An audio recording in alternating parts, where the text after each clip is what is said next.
The Ottoman Turks began as a nomadic people from the steppe beyond the Aral Sea. For centuries, they had wandered present-day Turkey looking for new pasture lands.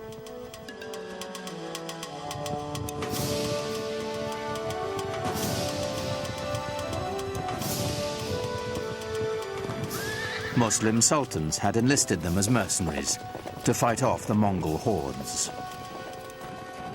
But in the upheaval following the Mongol invasion, the Turks began to stake out their own territorial claims.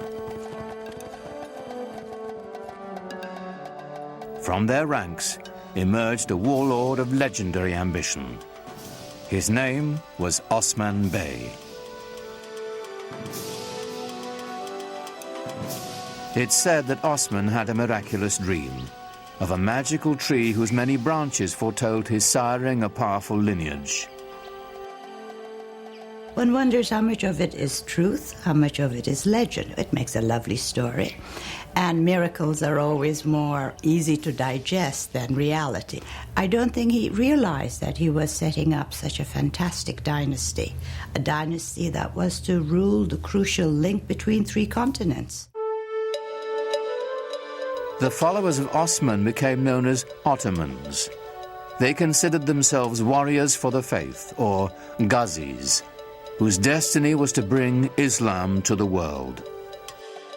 Ghazis were somewhat like freelancers who moved the empire forward either for ideology, theology, or for the sake of pure conquest. They were probably very brave, never thought about themselves or any harm that could come to the group by going into dangerous conditions.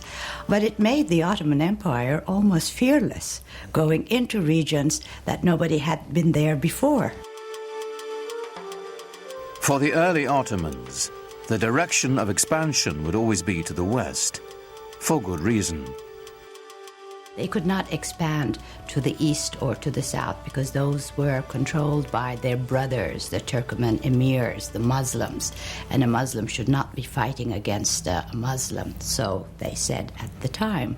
So the only place he could expand was towards the Christian territories westward.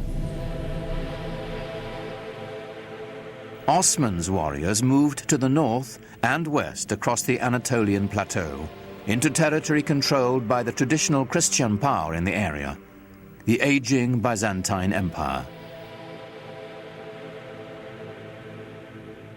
By Osman's time, the 1,000-year-old Byzantine Empire was reaching the end of its age, dwindling to an isolated stronghold in Eurasia.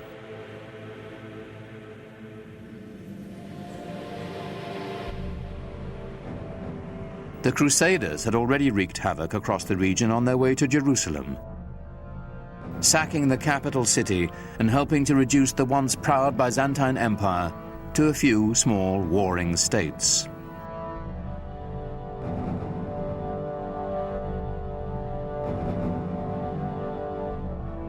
The Ottomans quickly overran these splintered Byzantine factions, uniting northwestern Anatolia into a single domain.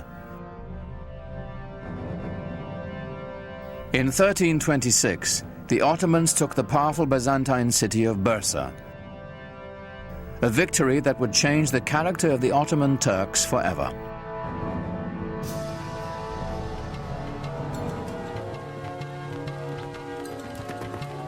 The most important part of Bursa was that it enabled Osman and his descendants to establish a seat of the government.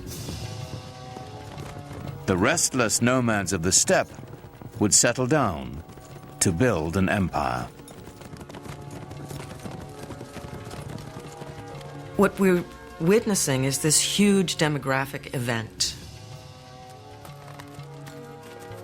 The movement of a whole civilization from a nomadic way of life to a settled way of life.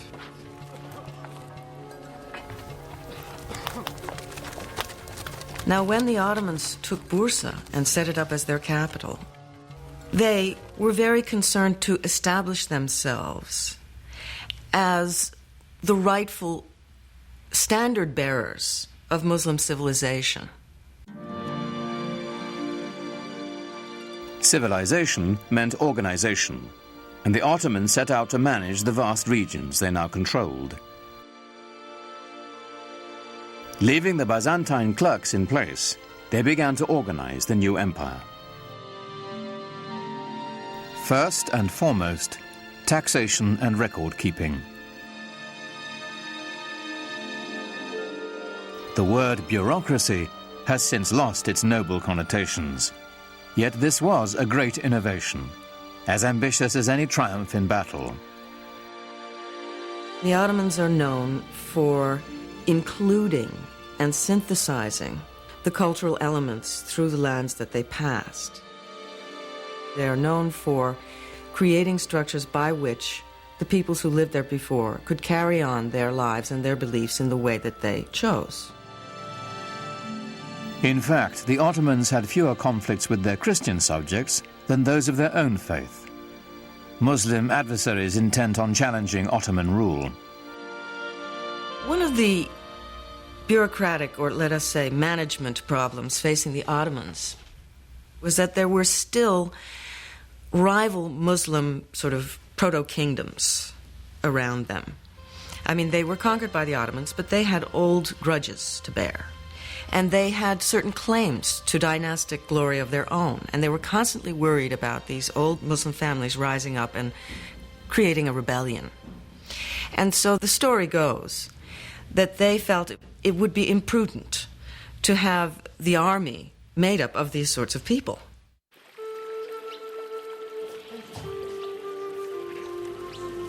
And so they wanted to recruit children who were not connected with any rival Muslim family. And so they went into the Balkans and they recruited primarily Christian children. This practice was called devshirme.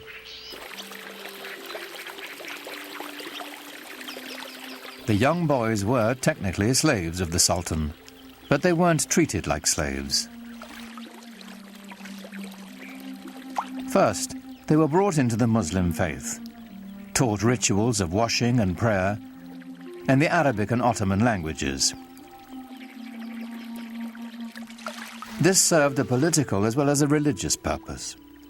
Through the devshirme system, the Ottomans could create a caste without any conflicting loyalties to tribe or family.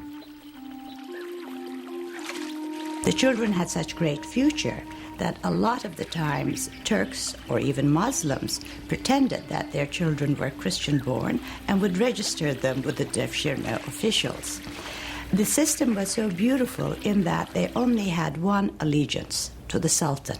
No family, no region, no other ties. These children were then given the best possible education available in the world, perhaps, at the time.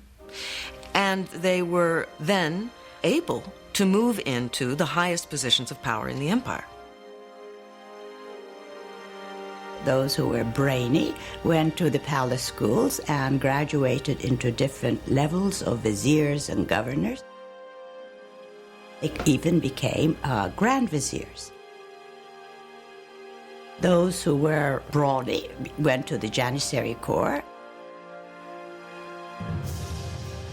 The Janissaries were the Sultan's elite infantry. It was an army that would set the standard for centuries to come.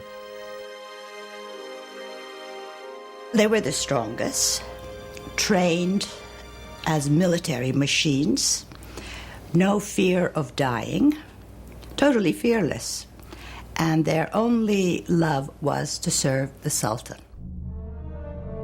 They were trained with all the precision and discipline, pomp and circumstance of a modern army. For the first time, an army wore uniforms and went into battle to the accompaniment of a military band. The Janissaries were the most feared troops in the Western world, a force that was worthy of this new Islamic empire and its restless visions of conquest.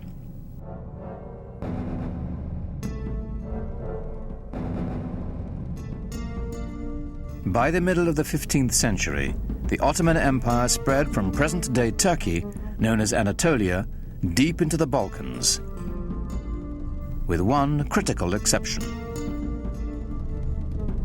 It must have galled the Ottoman Sultan that with his domains now stretching all the way into Asia and far, far into Europe in the west, there remained right in the center of his domains the greatest prize of all, the capital city of Constantinople, the most powerful, the richest, the most magnetic city in the entire world, still in the hands of the dying but not yet dead Byzantine Empire.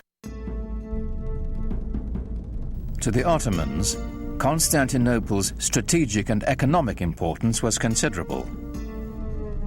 Its symbolic significance was even greater. It was the city. There was no other city. If you were going to rule that area, obviously you would rule it from that city.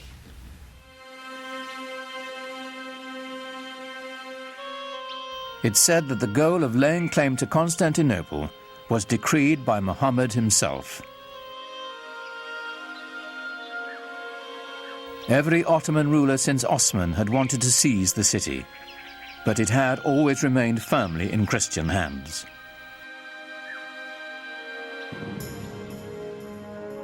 Then a sultan came to power whose dreams of conquest would not be denied.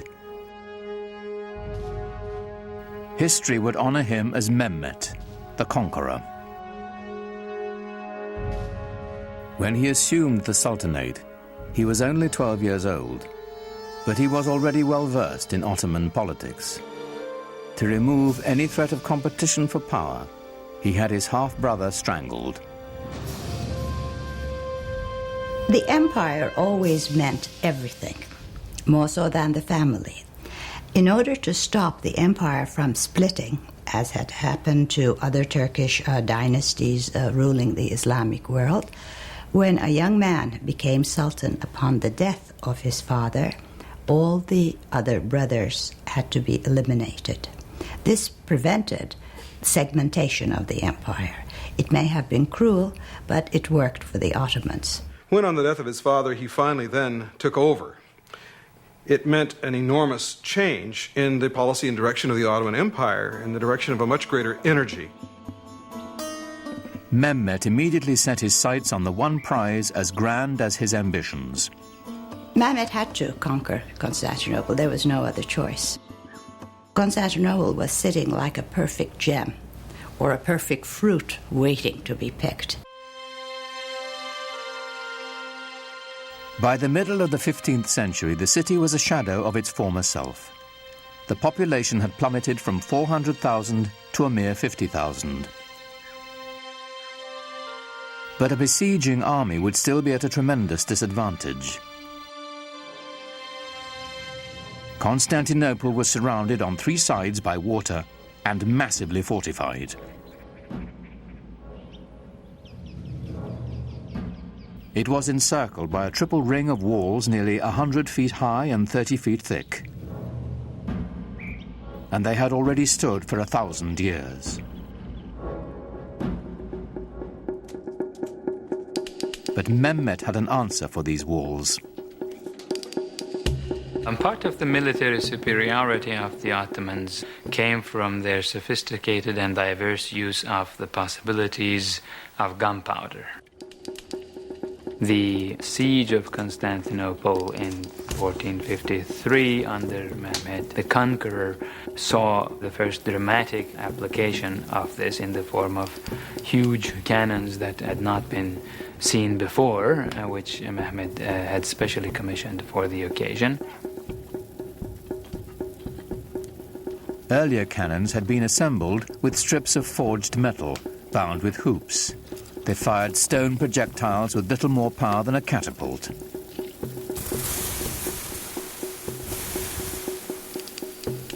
A new breed of cannons could be cast of solid bronze and packed with enough gunpowder to propel metal cannonballs with staggering force.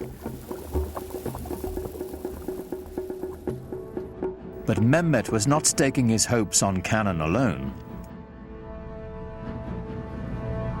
The mile-wide channel of the Bosphorus Strait was all that connected the city to the Black Sea. If he could cut it off, Constantinople would be at his mercy.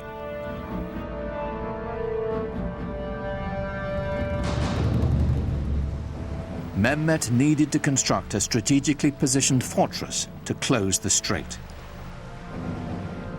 He built it right in the shadow of the great city walls.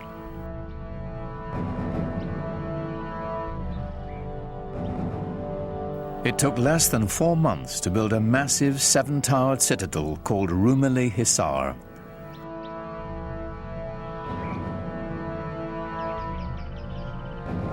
Mehmet himself is said to have carried stones during its construction.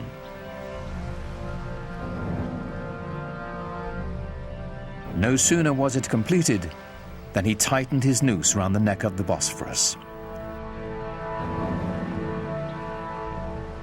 The first ship to defy his orders to stop was sunk, its crew decapitated and its captain impaled on the castle walls.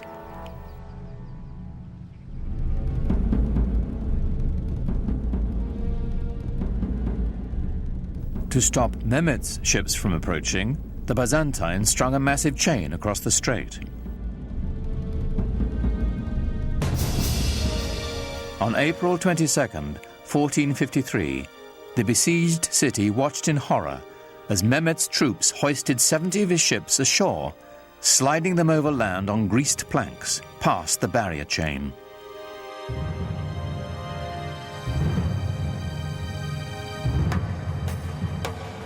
More than 100,000 Ottoman soldiers now stood before the walls of Constantinople, braced for the greatest bombardment the history of warfare had ever known.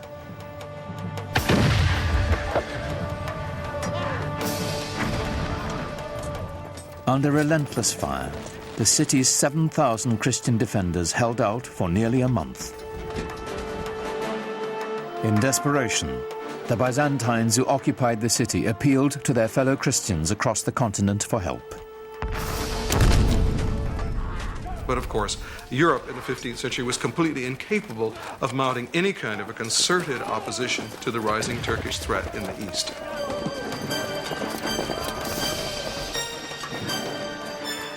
At that time, the kings of Europe had military and political problems of their own. Constantinople would have to fend for itself.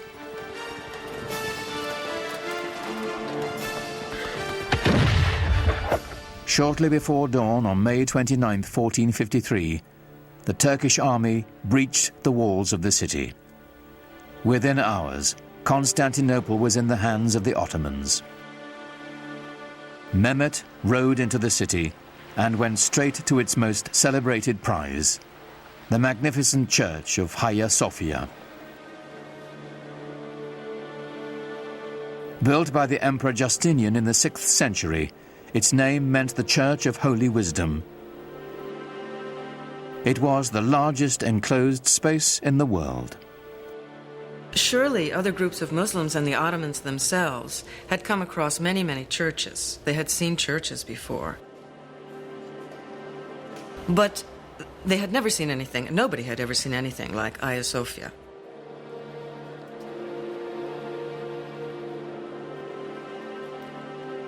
The Hagia Sophia, or Hagia Sophia as it's called in Turkish, was one of the marvels of architecture, marvels of the world. It had the largest and highest dome in history, and it was beautifully embellished with gold mosaics, and the space is incredible. For Mehmet, it was a great booty. Inside the church, a Turkish voice rose, proclaiming in Arabic the first pillar of Islam. There is no God but God. Muhammad is his messenger.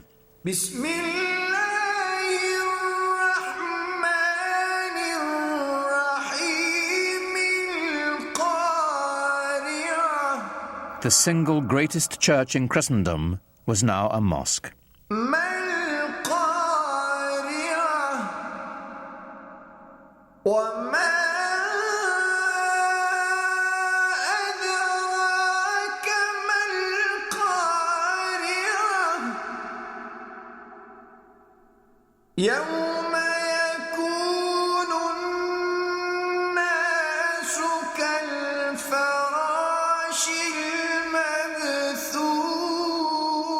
The Hagia Sophia became the inspiration for all Ottoman domed mosques to come. But none would ever match its size and scope, and it belonged to Mehmet the Conqueror.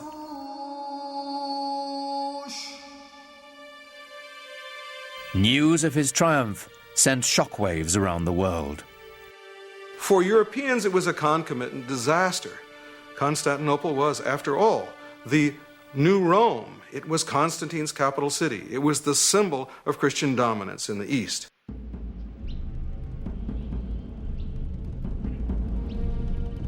The Ottoman rulers had long stacked up titles for themselves. Khan, which is Turkish for emperor. Shahi Shah, Persian for king of kings. And Sultan, the Arabic word for ruler. But now, with all the former Byzantine Empire under their command, Mehmet and his successors claimed yet another title, Holy Roman Emperor. The Ottomans had reached the gates of the West and were poised to push on towards what they now claimed as their ultimate destiny, the conquest of Europe. That quest would fall to the most legendary sultan of all. He was born at the beginning of the 10th century by the Muslim calendar, and he was the 10th sultan descended from Osman. He was a child of destiny, whose greatness was expected. In the parlance of the day, he was the Sahib Quran, the universal ruler, the master of an auspicious conjunction, whose coming has been foretold, whose identity is confirmed astrologically. His name was Suleiman, after Solomon, the wise king of the Old Testament. The Ottoman Empire would reach its apex under Suleiman's reign. Suleiman was extremely well educated. He was trained to the Sultanate from the day he was born. As a young prince, he formed a relationship that would have a tremendous impact on his life and on the empire as well. And when he was still a crown prince, he also developed a great friendship with a convert, a Greek convert who took the name Ibrahim. The two were very close in age and apparently very close in other ways, personally, intellectually, educated together to a certain extent. And as was common practice, when Suleiman acceded to the throne on the death of his father, he took his faithful Ibrahim with him to Istanbul. Suleiman was 26 when he took the throne, determined to make his mark on the world, as soon as his ministers would let him. In his early years, Suleiman had to contend, for example, with grand viziers and generals who simply refused to obey him, feeling apparently that here was a 26-year-old kid who had never seen very much in the way of action and hadn't done very much to show that people ought to, in fact, obey him. The way to prove his mettle was on the battlefield. Every new sultan was expected to begin his reign by expanding the empire. Ottomans now controlled Kurdistan, Egypt, and the holiest cities of Islam, Mecca and Medina. Suleiman set his sights on Belgrade in Hungary, the stepping stone to Europe. He was the head of the Ottoman dynasty, and he had certain duties to perform. One was conquest, and the first task Suleiman took upon himself a year after he ascended the Ottoman throne was to head towards Belgrade and capture it. Belgrade was very important strategically because it was from there the army could move further on west.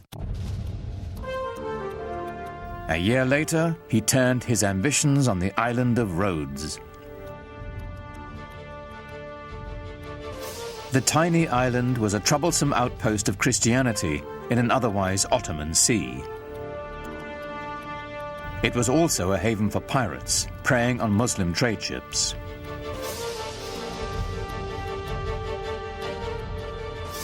The 50,000 defenders of Rhodes manned one of the strongest forts in the world. Suleiman decided on a tactic other than relying on gunfire from his huge cannons. A new tactic, seldom used until that time.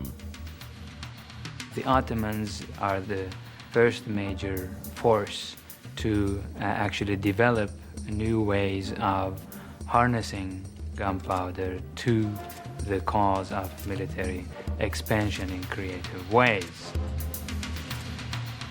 Ottoman sappers dug out a series of 50 tunnels near the base of the fort so they could mine its foundations.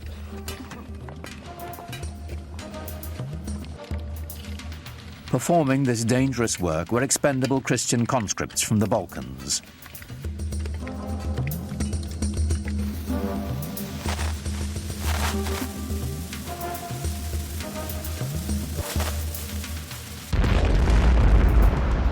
The resulting explosion signaled a furious 6-hour Ottoman assault. But the Turks were beaten back. Then, after 145 days of siege, the exhausted Christian defenders finally negotiated a truce. The Ottomans had won.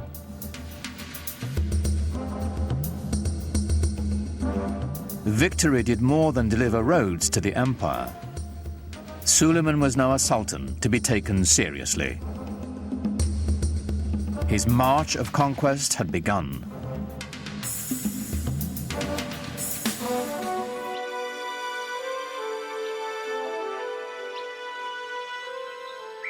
Europe grew to fear the name of Suleiman.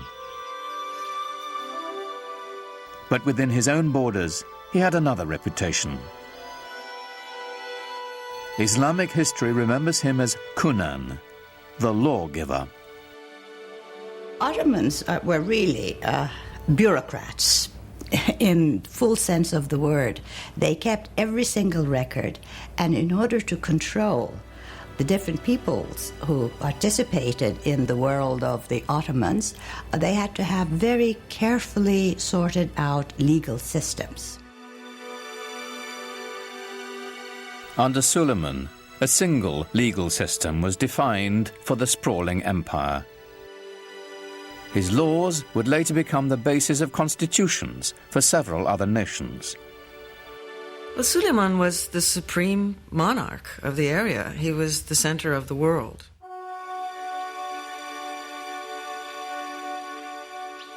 He inaugurated a classical age in Ottoman architecture, commissioning some of the most spectacular buildings the world has ever seen.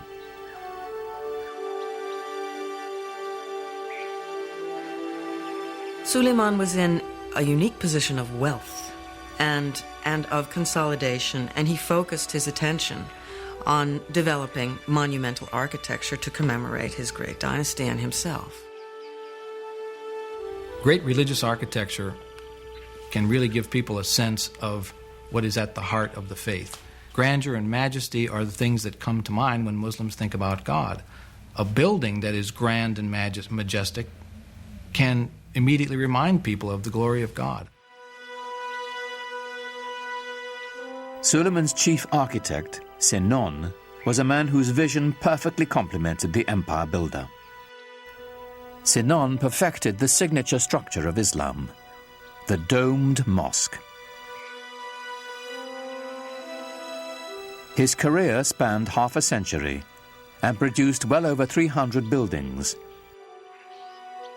including the refurbishment of one of the most important monuments in Islam, the Dome of the Rock in Jerusalem.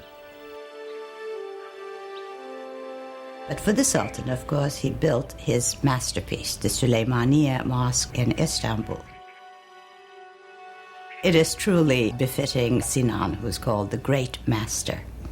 These buildings were horrendously expensive, huge things that took many, many years to build, and a great deal of architectural talent and engineering skill and engineering experience. When they built a mosque like the Suleymaniye, they were doing it to say, yeah, I've got the power, I've got the money, I am the Sultan, I'm the King of Kings. But at the same time, there was also tremendous spiritual value in these things. The symbolism is not only that of empire, but of faith.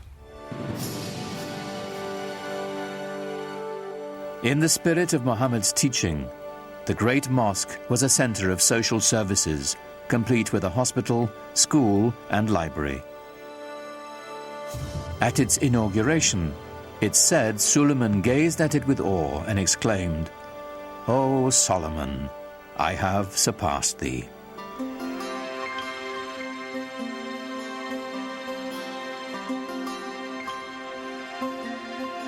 No less impressive was Suleiman's palace. Topkapi was both the seat of government and his private dwelling. Suleiman was also a great patron of the arts. And since the empire was very rich, the best artisans were there. So everything started flourishing. The architecture or the arts of his period show the first golden age of the Ottoman world.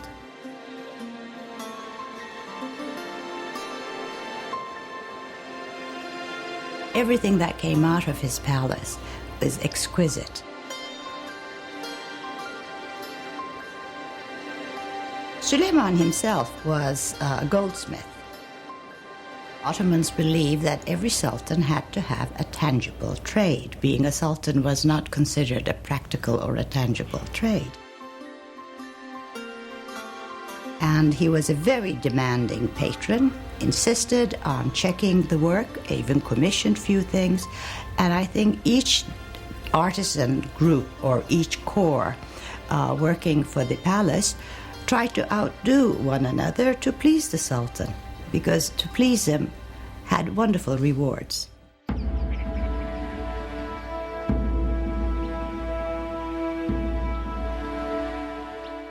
And the Ottomans, of course, exercised quite a lot of influence on the European imagination, and the royal and the political, if you will, ceremony and pomp of the Ottomans was such that it would have humbled any citizen of the known world then. This was arguably one of the greatest world empires, and European observers could not walk away without feeling of respect for the sheer power of the Ottomans. In public, Suleiman required that all those around him remain completely silent, while he made his wishes known with the slightest nod or gesture. It must have been a tremendously impressive sight to see the courtyard of the palace filled with some 6,000 or 7,000 janissaries and other functionaries, no one saying a word. What was going on here was the creation of a sovereignty so mysterious and yet so far-reaching as to be seen as nearly divine. As Suleiman's power grew, his lifelong friend Ibrahim rose in the court structure. And Ibrahim Pasha, who became a Pasha later on, became his devoted Grand Vizier. In fact, Ibrahim married his sister. So they were not only good friends, they were also related.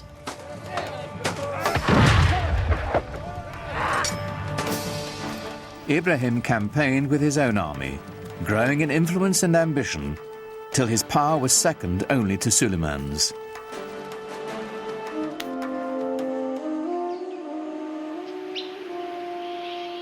But for power and ambition, the secret world of the Sultan's harem had no equal.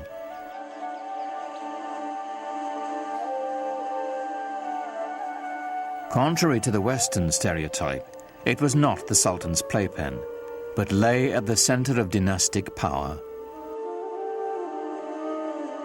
The harem was the private quarters of the Sultan. We tend to think of the harem as where the women live, but what it means is the place where you're not on display. Home is what it means. Islam allowed the Sultan 4 wives and many concubines. It was a system designed to produce heirs, is what it was. when you look into the actual details of how these things were carried out, it was hardly anything terribly erotic. I mean, the Sultan did not have much choice in his selection of female companions. The Sultan was not in a position to look around and say, I want her, because his mother would have a lot to say about it.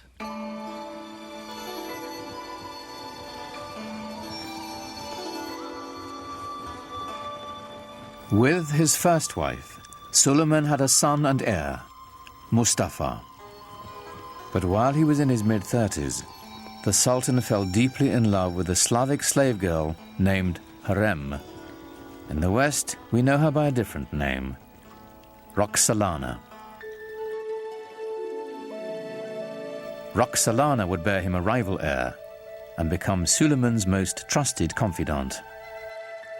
The Sultan was supposed to be protected from any undue influences. He was supposed to be protected from any rivals. And in a way, this creates a vacuum around his person into which the harem life can enter. And so the fact that he was so protected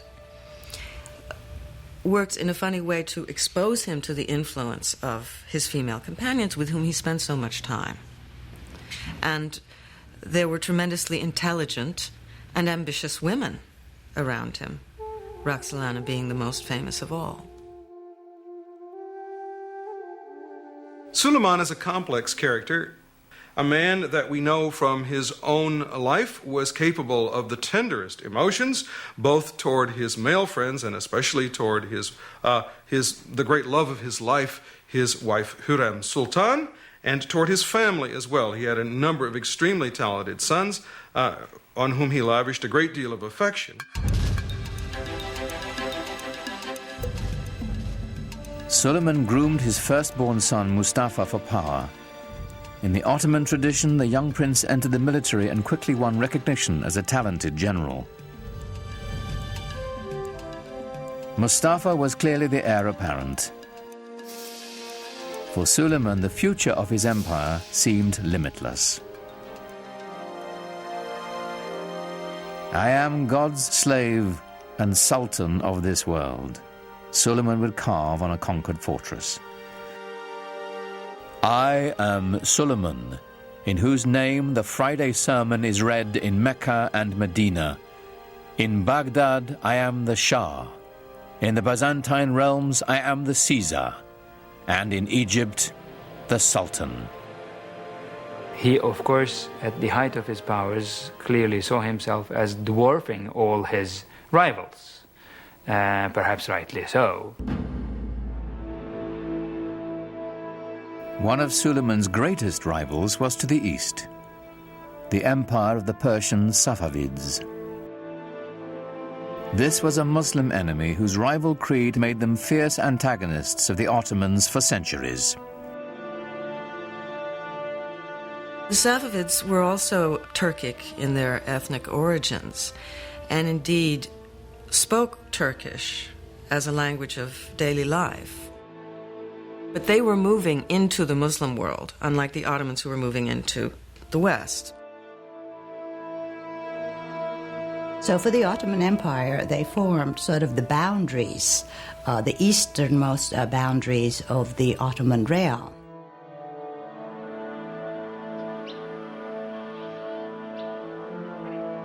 The Safavid dynasty was Shiite Muslims, bitter rivals to the Sunni Ottomans. According to the Shiites, a leader had to be designated by his predecessor and had to be of the family of Muhammad. According to the Sunni view, it was not designation that was necessary, and a person could be a leader of the community without being a direct descendant of Muhammad. This challenge to legitimacy is the basis of the Shiite-Sunni split, a bitter division that still separates the Muslim world to this day. And I would say the Ottomans never really thought of themselves so much as Sunni until the Safavids came forth as this rival Shi'i. So the Safavids developed a rival ideology to the Ottomans, which then became an occasion for war over, of course, what wars are usually fought over. Wars are fought over land, over wealth, over territory, over prestige. And the Safavids waged a war of ideology in eastern Anatolia, which was always for the Ottomans the most worrisome part. The terrain is difficult to conquer, difficult to control. The Safavid military was formidable, but there were cultural rivals to the Ottomans as well. They were great patrons of the arts. I think we know them more for their artistic patronage than of their great conquests and laws and systems and administration. When you look at Isfahan, it is the most beautiful city in the world, and that is the Safavid city, it's the Safavid capital. But it doesn't give you the same sense of power that the Ottoman Empire had or the Ottoman capital had. It's a different sense of power. It's more eloquent, perhaps, more precious in its decoration and its ceremonial spaces. It's a totally different aspect of Islam. Safavi art and architecture is on a finer scale. It's known for its filigree. It's known for its intricate brushwork, rather than for its stunning scale. In the soaring palaces of the Safavid Shahs, murderous intrigues against Suleiman and his dynasty were hatched that would reach into his very household.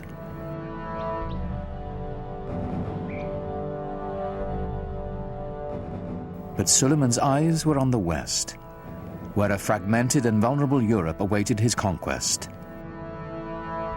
The Ottoman Empire encompassed everything from Egypt to Kurdistan, and he now had Hungary as well.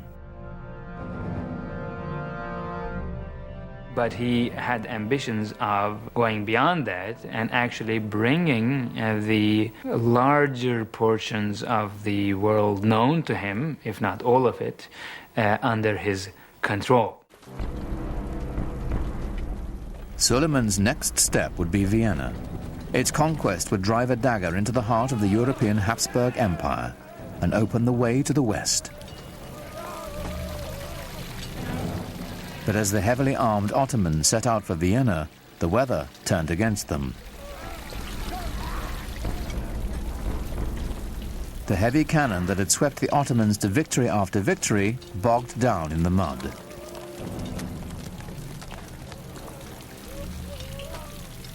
Suleiman had to move on without them.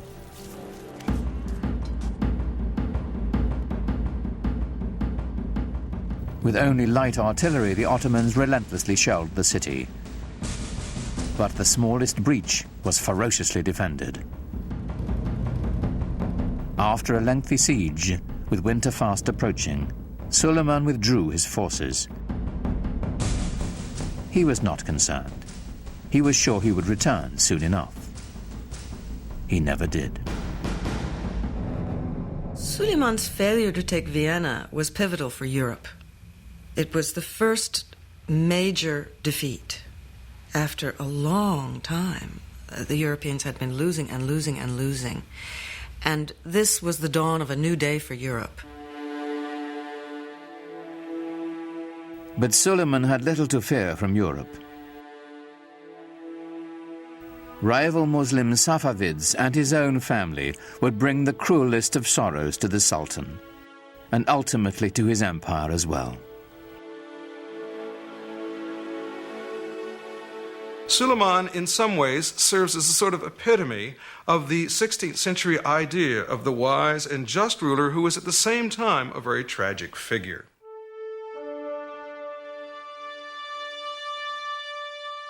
In the power-laden world of the Sultan's household, the intrigues never ceased. The Topkapi Palace, as it was originally conceived, had no quarters for the ladies. The women lived in what was called the Old Palace. But Hürrem always complained about her husband, as most wives would, spending too many days and months campaigning outside the capital. She kept saying she feels very lonely and the children miss him. Well, surprisingly, there was a fire in the old palace, fire in Hürrem's quarters. So she had to be moved to the Topkapı Palace temporarily while her old quarters were being renovated. Well, she moved in and never moved out.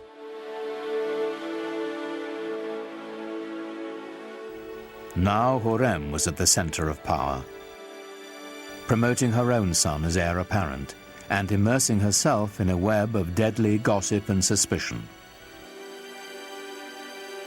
She was incredibly devoted to her husband, and any threat to Suleiman was a threat to her, and she had to get rid of it. The first threat came from Ibrahim Pasha, who assumed titles that were only given to sultans. So Hürrem knew something was going to happen eventually, and to protect the empire and the dynasty, Ibrahim Pasha had to go. On March 15th, 1536, Suleiman and Ibrahim Pasha dined together, as was their custom. In the morning, Ibrahim's body was found, strangled.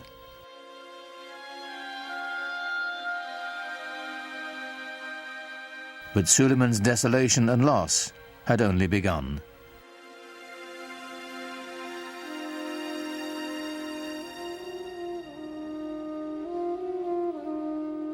A few years after Ibrahim's death, Hürrem claimed to have uncovered a plot to overthrow Suleiman, devised with Safavid help by his beloved firstborn son and heir, Mustafa.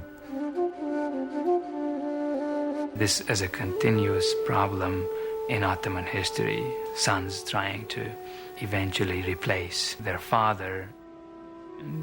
This happens in monarchies. Succession could become a problem, and it was an acute problem, and Suleiman had his share of it and perhaps did not always play his hands right. Without hesitation, Suleiman ordered Mustafa's execution,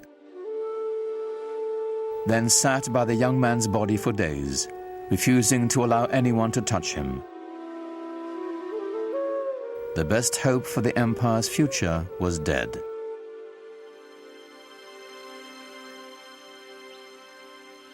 When Hürrem herself died the following year, Suleiman fell deeper into despair, finding solace in his poetry. Most of the poetry, I think, was written after he lost his wife, since he talks about the loneliness of being in office, that he has nobody left anymore, and he's dying to join her. Even if your reign on the imperial throne seems everlasting, don't be taken in. One day a hostile wind will blow and bring to your land of beauty heaven's misfortune and deepest suffering. In all his loneliness, there was only one refuge for the Sultan whose power, like his sorrow, seemed limitless. He returned to the field of battle, to the work of conquest. He personally led 13 campaigns. The last one was at Szigetvar, which is in Hungary now. I think he knew that this was going to be his last campaign. He personally led it, knowing that he would not come back alive. In 1561, the man who had ruled the empire longer than any other died in his grand war pavilion surrounded by his generals. He was 67. No Ottoman Sultan would ever achieve his greatness again. The nexus of world power would move from the Mediterranean Sea to the Atlantic Ocean and the New World, slowly leaving the Ottomans behind.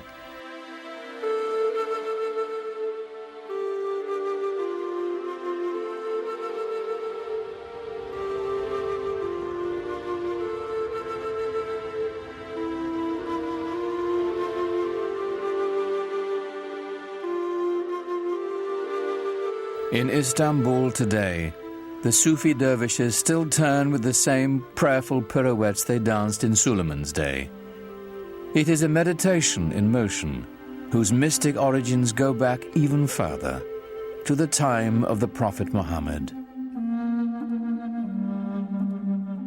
You have become the best community ever raised up in mankind, the Quran assures all believers. Enjoining the right and forbidding the wrong, and having faith in God. Islamic and Western civilization have the same roots. They're dawning in the Fertile Crescent. The monotheism of the Jews and Christians. The classical intellectual culture of the ancient Greeks. The two traditions are kindred spirits, alike, yet very different.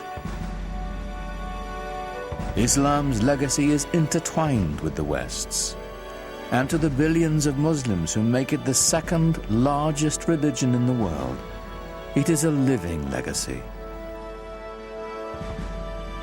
An elemental part of the great human venture that is world civilization.